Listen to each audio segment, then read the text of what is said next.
Attempt at recording this video because I think the other two went wrong, or I pressed the wrong button. But 404 status codes. So I've seen it numerous times where a dev company will do a quick crawl of a site, find loads of 404s, or even one 404 status code page and start panicking and start going, oh my God, the site's been set up incorrectly. This is going to look so bad to Google's crawlers. It's terrible for SEO. It's a net negative. The site's going to crash, it's terrible user experience, all that sort of stuff. But like everything in SEO, there's context. So to give you context on my site, I've done a quick crawl of it. I've gone to in Screaming Frog, gone to the response codes tab, drop down client error 4xx, which is 404, internal and external, which is important. So you can see there's a 403 status code as well, which can't be internal because this is from Forbes.com. So that must mean I've linked out to it. So, if you've got a bunch of 404s, before you start panicking and going, this is terrible UX and we need to change these, we need to redirect the whole bunch to the home page or just another similar page or whatever you want, just take a bit of a breath and add more context around it. So, if you've got a good relationship with the client or you are the owner of the website, then think about why have they become a 404? Are they a product that's discontinued permanently? Are they an old blog post that's cannibalizing a new similar blog post? In that case, that can actually improve a website's organic traffic, prevent cannibalization.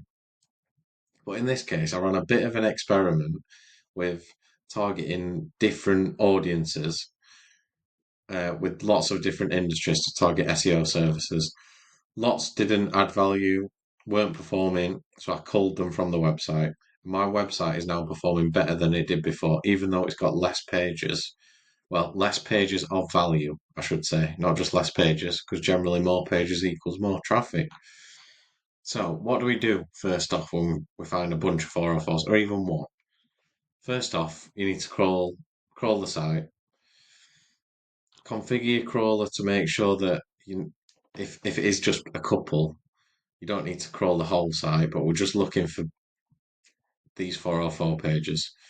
Then what I'm doing, the first step with 404s is number one, can the page be reinstated?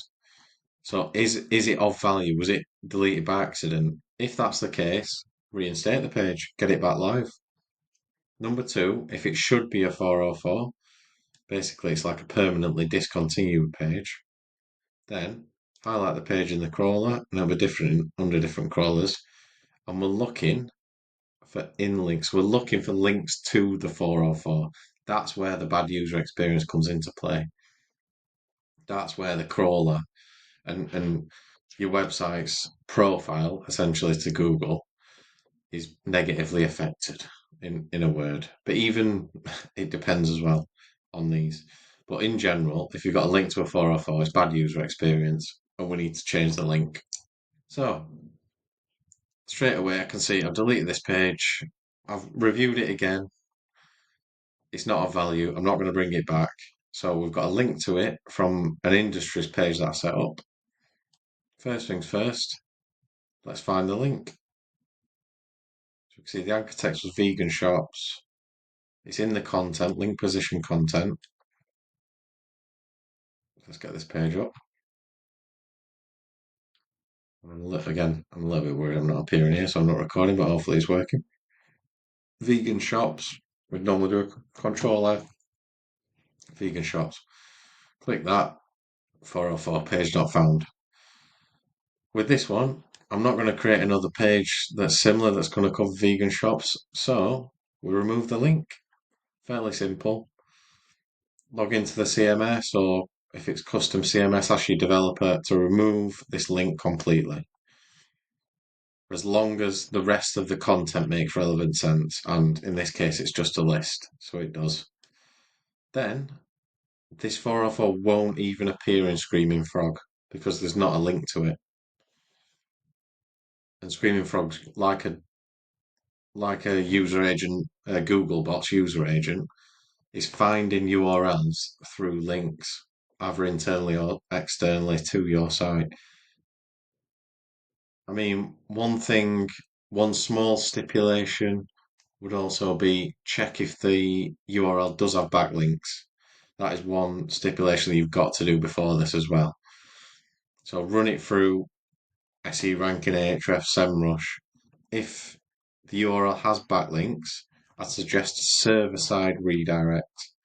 So a redirect set up from your server, which people don't even have to go on your site. It's already redirected from the server. So if backlink is pointed towards this, it'll redirect to another homepage, similar page, whatever it is. Or even better, get in touch with whoever's got your external link, whoever's got your backlink, who's hosting it, and ask them to change it. Let's have a look at these external ones as well. Again, not necessarily an issue that it's forbidden, that's fairly natural, but ideally we want a status code 200 page to be linked to. And this all prevents, say if the URL is a 404 has no value, not bringing it back, no similar pages, just remove the links, let it drop out the index, let it drop out, not need to be crawled. Then you've reduced your crawl budget, so it's actually benefited your site rather than panicking about, "Right, we've got to redirect it, we've got to make sure it adds up there." If a URL has no internal or external links, you do not need to redirect it in general. When we look at external 403s, look at the links, count like this one. This one goes to Forbes. It's in the content. Anchor text is site 5. Let's look at this one. There it is. So it's a statistic. So generally, I'd replace that statistic and change the resource as well, change the source of it.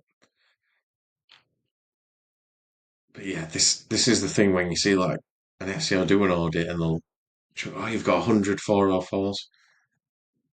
Generally, that does mean that there are links to them, but the more important thing is that they aren't linked to. If they are just floating about in the ether, it's a little bit different.